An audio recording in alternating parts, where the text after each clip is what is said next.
Now, I'm at the point where I have stitched around the outer edges, and as you saw in the other video, which may have cut off a little suddenly there, I did have to manipulate the fabric.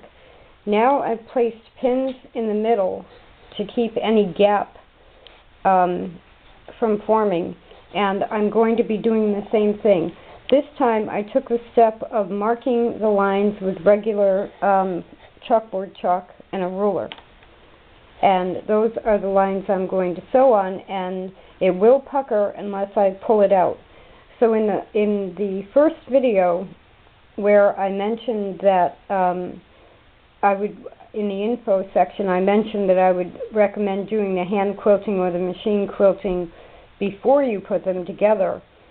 Even if you do that, you're going to want to save some space somewhere on your design to tack this down, either in a shape around your design or some other way of keeping the layers centered. You could even, cut it into thirds and just add a quilted line and do it that way, but you are going to have to add that. So now I'm going to go ahead and stitch on that white line, and that will, if you want to see the back of it, it will fall out a little bit after I'll probably clip the corners just a bit. I'm going to trim this off. I think this will work out fine.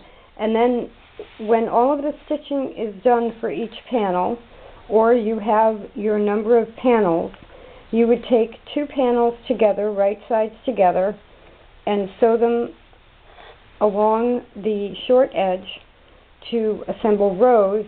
And then let's say you had a row of 3, you would then take the two rows, 6 panels total, already sewn into 2 rows, and place the rows right side together and sew along the long edges to assemble the rows. And then you can just keep adding to it. So I think it's a good idea. It might be faster and easier with either an electric machine or a treadle, but I'm going to stick with my Spartan. And this is Sweater Quilt 2. It's going to take me a while to assemble, to finish this quilt. I have 2 other quilts for veterans I have to finish before I really get going on this. So it may be a while before I can post a photo or a video of a finished quilt. But there's the pattern, and have fun.